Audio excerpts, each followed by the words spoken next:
Hello everybody, I am Cody Anderson. I was invited and offered a chance to share with you from Duke White on his show program. I've just seen him around as I go to different events, like all of us other go to whenever people come and they do events and conferences and things like that. And he saw me just doing my thing, and he said, "Hey, I'd love to have you on my show." And so I said, "Sure, I'm okay with accepting an offer." And so here I am. He saw me playing with a Rubik's Cube, and this thing is seen as impossible by some people. They mix it up, and it's like a point of no return. Whenever you turn it one too many times too far and you can't backtrack your turns, you're like, "Oh no, this thing is as good as garbage to me now." And if you don't know anyone who knows how to solve it, well, you're even more out of luck. And what's the point in trying to learn it if it just seems too hard, so they just give up? But this thing actually, it's a lot of fun once you learn how to solve it. There are actually a lot of things that make it more difficult than it really is. A lot of people have misconceptions, misunderstandings of this cube, and that alone makes it seem harder than it really is. If I were to ask you if you could solve this, what would you say? Would you say I can't? Would you say, I probably could? Would you give yourself some kind of a credit, some kind of a hope, I think I am smart enough or whatever? Okay. But if you said you couldn't, I want to ask yourself, why do you think you can't? Do you think you're not smart enough? Do you think it's too hard? Those are usually the go-tos I've heard, and there may be others.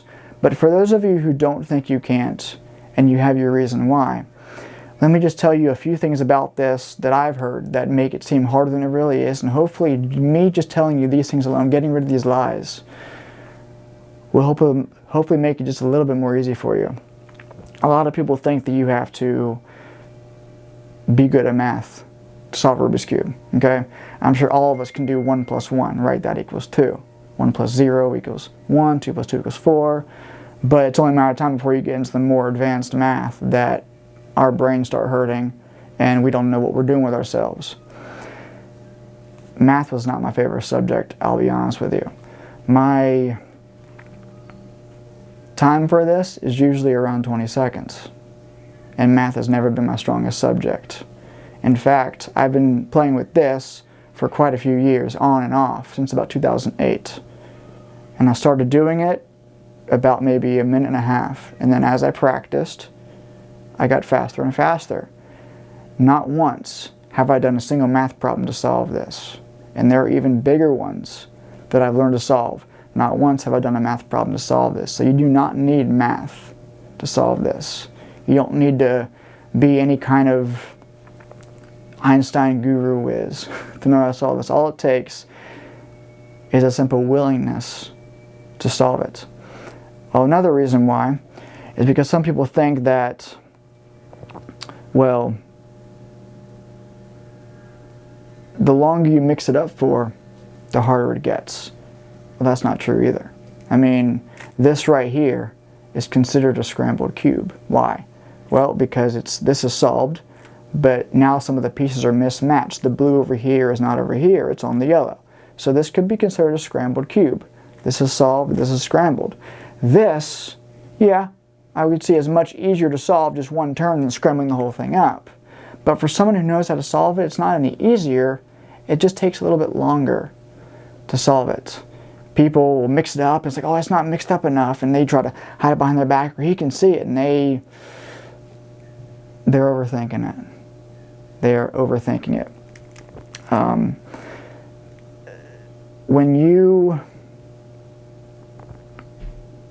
A lot of people, they have these personal hindrances that are beyond themselves, that think that I have this personal hindrance, or this, if you will, a handicap that keeps me from being able to do this. Think of something on a high shelf, right? We have those people that we would consider, vertically challenged, those who are shorter than us, usually those who can't reach a high shelf. But if we're really real about it, every single one of us is vertically challenged at some point. If you put something on the roof of your house, you are now vertically challenged. You've got to have an extension of yourself in order to go get on that roof to go get that thing, right? So let's say someone put something on a high shelf, and they went and someone said, "Hey, I can help you get that." Well, how? Well, I got a ladder. They go put the ladder above, on the wall, and the person who is still trying to get the thing, whatever it is, they say, "Man, I'm not tall enough. I'm too short," right? But the guy's like, "Hey, I gave you a ladder to help you get whatever. What? Yeah, but I'm too short. I'm too short. I can never reach it." They're looking at something of themselves, and they can't get past that thing in themselves to see the help that was put right in front of them to accommodate where they're lacking. Be willing. Get rid of the lies. Be willing to overcome those things and say, hey, if this guy can do it, and he says I can do it, then maybe he knows something I don't. Let's see what he has to say. Let's see what limits I may be having that keep me from being able to solve this, and he might know something I don't. Now, I'm sure a lot of you are now curious as to, you've been staring at it for a few minutes, now you want to see me solve it. All right, I'll give you that. And some of you are already impressed that I was already mixing it up that way. Usually you're trying to do this, and just being able to flick it like that is so impressive, right?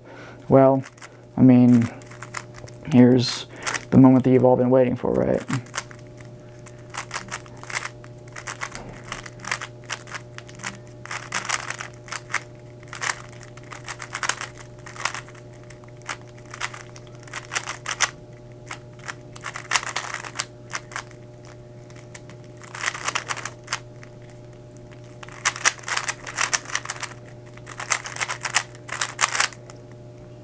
There you go. And if you think that I mixed it up, to where I could solve it, I could give it to a friend of mine. He could put it behind a curtain, just for those people who just whatever. Anyways, now let me ask you this: do you think you can still solve this? Has your answer changed for those who think that you probably could at first? Has your answer changed, or do you still have a confidence in yourself? A confidence that you could do this? Usually when people see the dedicated, hardworking practice of someone else, like say a professional, right, of something that they've never tried themselves, they look at the progress, they look at where someone else is and say, well, I can never do that. Well, okay. But you're not there. You haven't even tried yet. I didn't time myself. I'm a little bit under pressure. I'm in front of a camera. I'm a bit more anxious. I'm not as relaxed as when I'm at home. So I may have had a couple extra seconds than I usually do on my fast time, right? But it was still impressive to some people. But let's just say that was done within 30 seconds, okay? You think, oh, I can never do it in 30 seconds. Okay, well, hold on. Could you do it at all? Can I tell you something?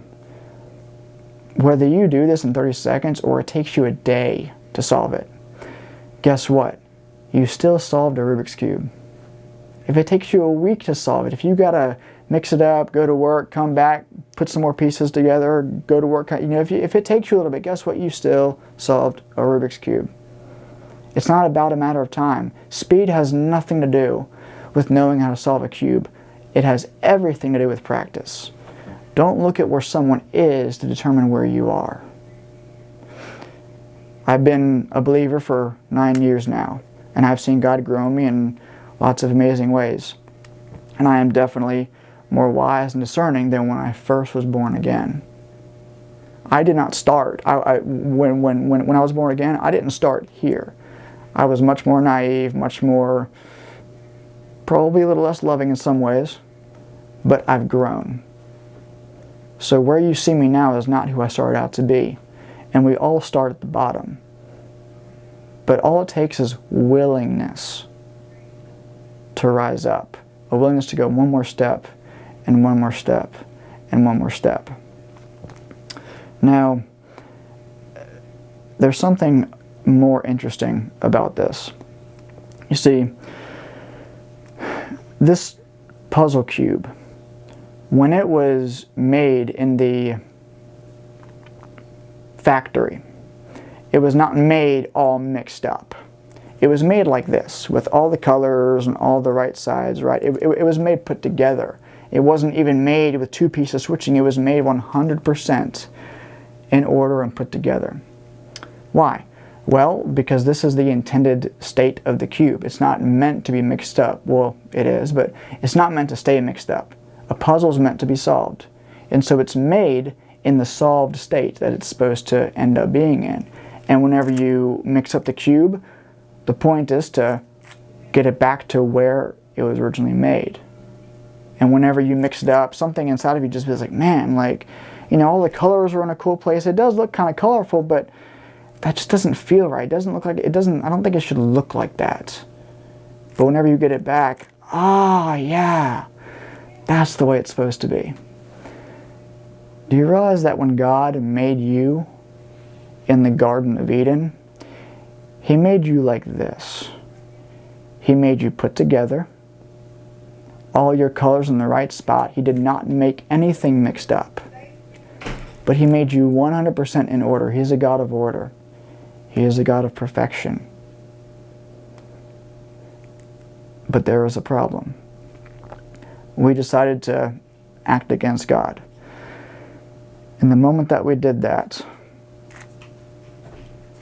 we started to mix ourselves up. And the more that we sinned, the more that we mixed ourselves up. To the point that, yeah, you can see it's a bunch of colors, but you don't know what it's really supposed to look like. I see a whole bunch of colors here, but where do they all go? I mean, I see, you probably can't see from here, but I see this green and orange piece right here, okay? Well, where's that supposed to go? I see this piece here, that piece here. I don't know what pieces go with what pieces and where it goes where. You get confused when it gets too scrambled, to the point that you don't even remember what it's supposed to look like. And if this isn't bad enough, we tend to get involved with the wrong crowds. We make friends with the wrong people, people who know how to sin better than us, or should I say better than us, right? People who can teach us how to sin in ways that we wouldn't know how to on our own. Teach us that kind of, evil, demonic creativity. And when we do that, when we make friends with people, when we look up to them for examples, and we're saying, hey, I think that's the right way to go. When we look up to them for examples, we're allowing them to influence our life. And when we do that, when we place ourselves under their influence and allow them to shape us, what we're doing is we're actually handing our life over to them so that they can just scramble us all the more. Scramble us in ways that we may have not known how to scramble ourselves or even been able to. Like, whoa, like, man, like, I thought I was bad, but you a whole different level of bad, man. Like, I'm a bad dude, but that's kind of like making me uncomfortable kind of bad. And all the while, even as, this guy right here is mixing up the sides. Yeah, he might be mixing it up, but at the same time, he's probably also trying to figure out, man, like, where do the pieces go? Where does even one piece go, right? What does it look like for this thing to be solved? What is it? How do I get there? And as he's trying to do it, he might get one or two right, but then he might get to a certain point where he gets enough solved, enough pieces put together, that he doesn't know how to put the rest together without undoing what he's already done. In other words, he can do good for a little bit, but ends up right back at square one. He doesn't have enough strength to go beyond what he's known, let alone maintain it even for a little bit without it all plummeting back. And so at some point, after trying and trying, he figures out, hey, the more I do this, the more I realize I don't know how to do this on my own. I can't. So he realizes I need help. So what he does is he finds someone who can help him. And what does he do? He surrenders his life into the right hand. You see, something that I forgot to mention at the beginning of the Garden of Eden thing is that this puzzle cube represents something. You may have already got the implication of it, but this puzzle cube represents your life and it represents my life. And so when we surrender our life into the right hands, those hands can start to move pieces around, and they can start to move pieces in the right way, in ways that we may have not been able to on our own. But there may be times when we actually get anxious, we get worried, and things aren't kind of going together as we plan. I mean, yeah, like, you know, I see he's doing a good job, but he's still got stuff mixed up. Like, I'm saying he's making progress, but he still kind of mixes a few pieces up, you know, while he's doing it. I don't really know if he knows what he's doing. And so when we get that anxiousness, when things aren't, you know, when a God of order isn't measuring up to our expectations of what we think that order should look like in our lives, at least at the immediate side of things, right? Some things take time, but at least with the immediate side of things, when things aren't adding up as we expected to, we get anxious and we take the cube back into our own hands and we begin to mix it up again, thinking that we know better than God.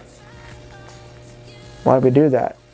We take it out of His hands and in our own hands, and we think we know better than God.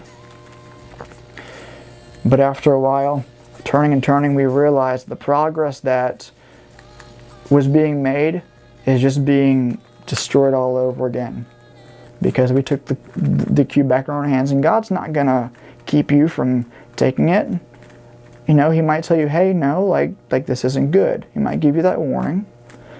But if you keep on, no, like, I got this, man, you know, okay, if you think you got it, go ahead. And we can see the result is the progress begins to decline again. Our lives begin to look less like heaven, more like hell. Less like order and more like disorder. Less like God. Like, this isn't looking like, as I thought you said it would. Well, yeah, because you took it out of my hands and you weren't being patient. What if you weren't being patient just long enough to see the first little bit come together? So whenever He counsels us in those ways, He encourages us to put it back into the right hands again. And so we say, okay, God, I'm sorry. I trust you. I trusted you before, but I want to really trust you this time. And so you put the cube back into His hands. And what does He begin to do again? The same thing He was doing beforehand. He begins to rotate the pieces back into the right spots. Now, I get it. Sometimes it might take a little longer than you initially expected. You know, but as you begin to be patient and wait on God, you can start to see a progress forming. You can start to see, whoa, like, man, this is coming together in such a way that I never expected it to, right? Because He who began a good work in you will continue that good work until it's finished. What if you can't get this far? Just the first two layers right here, for example, right? What if you can't get this far and you're like, man, like I could have never gotten this far without God? Yeah. Notice how you're not doing anything. Notice how you're just trusting. And you might not even understand how I'm actually getting all these pieces back into the right spot. You really might not. But let me ask you a question. You might not understand how I'm doing this. You might not know what I know. But does your knowledge about this, even if it's none, or does your lack of knowledge or lack of understanding limit mine? Does it limit my ability to solve this? I can see your understanding of it by how well you can solve it, but does where you are limit where I'm at? Does where you are limit what I can do with this? So you literally have to trust me with all your heart and lean not on your own understanding. And you just say, okay, God, I see stuff coming into place. And the more that you see the cube coming into place in ways that you never expected, in ways that you never imagined, right? He who can do exceedingly abundantly above all we could ever ask or imagine. It becomes easier to trust Him. Why? Because you're saying, hey God, I actually see that you're in control now. At first, I was getting a little anxious. I was living by sight. Stuff didn't look crazy. So stuff didn't look in order. But I can see now how it is all coming together. And now I trust you.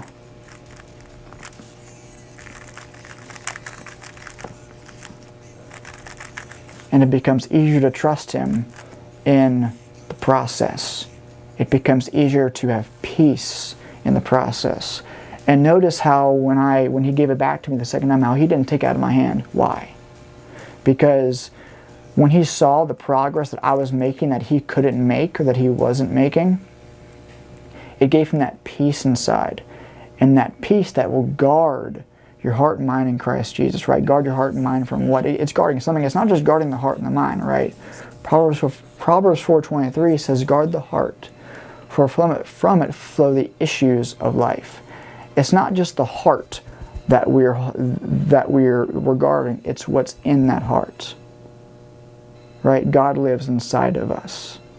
His fruit, His peace lives inside of us. And so it's guarding our heart from the anxiousness that wants to come in. And so whenever you have that peace, you're able to rest so much more easily. It's possible to rest in the anxiousness, because even if you feel anxious up there, you can still say, God, I didn't expect you to do it that way, but I still trust you. But the more peace you have in a situation, the easier it is to rest. And the easier it is to rest, the easier it is to just trust Him and to be patient. Like, God, I see that you got this. I'm going to keep my hands off of it. Now, this is the cool thing, is that before I started this little broadcast, I had a plan. I had a plan on how I was going to solve this. You see, God is so big that He already knows how to solve this even before you mix it up. Why? Because He's the creator. He's the creator of it. He knows all the intricate moves. And even better than just being the creator of this, we run into bigger problems. I don't know if y'all can see it clearly, but I have a 3x3. 1, 2, 3, 1, 2, 3. 3 across. Something bigger, it's a 4x4. 1, 2, 3, 4. Had an even bigger one. 5x5. These are bigger, these are scary. If this one's scary, then these have to be really scary. And even then, they get, if that's not scary enough, they get into different shapes. Triangles and 12-sided puzzle. But guess what? Even though all these look scary, they all have the same maker. And if they all have the same maker, it must mean that they all have the same solution. He knows how each and every one of them not just turn, but how all the pieces go back together whenever they're mixed up. And so all you have to say is, God, as I'm learning to trust you with the small challenges, with the small trials, you can actually see that He remains the same. He never changes, but He remains the same in every single trial. You see, this is a bigger cube than the other one. And in some ways, it is different, right? There are pieces that move in half, whereas this one doesn't move so much in half. You can break it in half like that. So there are some new things too, with every new trial, with every new season, there is something new to learn, something new to grow. But at some point, and this might not make sense at the moment, but at some point in the process of solving this becomes just another one of those. Everything I know to solve this goes right into here exactly. This just becomes a bigger one of these. And so in that sense, even though God may reveal new things to you, new pieces of Him, new aspects of Him, to where you can learn to trust just how bigger He gets, and even bigger He gets. And maybe even, God, like, whoa, like I didn't know that you were all that. Like, that's pretty cool, you know? At the same time, all of these things have something in common. There's at some point of solving this, it eventually becomes just another one of these, even though it's bigger. So through all of our trials and all of our seasons of growing to know Him in new and bigger ways, He still remains the same at the very core. And as we grow, as we grow and we learn to trust Him through the process of the making, through the process of the being perfected back into the way He intended us to be at the garden, the way that we were never meant to be mixed up, but bringing us back to the place that He first originally made us. What He can do is He can show us the steps, so that He can show us the steps so that He can get us to a place where He can then put the cube into our hands. So instead of us taking it, it's actually Him giving it back to us and saying, hey, I can trust you with the right moves. You know what that's called? It's called co-laboring with God. When God gave Adam and Eve the garden, He didn't just give them the garden. He said, have dominion. Say, be fruitful, multiply, fill the earth. He gave them the earth, but He started them off in one place. And He said, hey, will you work with me to fill this earth with my image, to fill this earth with my glory? You see, we don't know what abundance looks like because we think having a big house, a nice car, a great job is abundance. And yeah, it's abundance, it's blessings. You know, that's more abundant than not having those things. But Adam and Eve weren't given the garden, they were given the world, the globe, planet Earth. What if that's what abundance looks like? God may start you off in a Garden of Eden, but don't settle there. Because you are not meant to settle in a Garden of Eden. You are meant to branch out. You are meant to go and explore the place. And you are meant to tell others that God intended all these great things for them. And so once you start to learn from the Maker how to make the right moves, you can then go show others how to make the right moves too. You can go show others, hey, look what I learned to do. Look at this puzzle, look at this cube, this is how you were meant to be. I can teach you how to solve it. But that's too hard, I'm not smart enough. Look. I thought the same thing. I was there too. Until I met someone who knew how to solve it. And it's one thing for someone to know how to solve it and just know how to solve it. It's a whole nother level for someone to know how to solve it and be able to say, you can do this too. Those words should provide instant hope to us. That when someone who is able to do something that we think is impossible on our own, and they have the audacity to say, you can solve this too. It's like, whoa, what? You don't know me.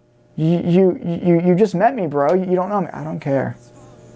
I don't care if I know you or not. What I know can teach you how to solve this. I can impart this knowledge. I can pass down to you what I know. And regardless of where you're at, you've got your questions, you've got your concerns, you've got your fears, you've got your whatever. We can work those out. Okay, they're there. They're very real. And yes, they've got to go. We've got to grow past those things to get to the triumphant place, because you can't take those things. Those things will be a hindrance to you, to getting back to where you need to be. But we can work those things out, and I can show you what this thing is about. And all it takes, it doesn't take being smart, it doesn't take having all the right answers. It takes one simple thing: willingness.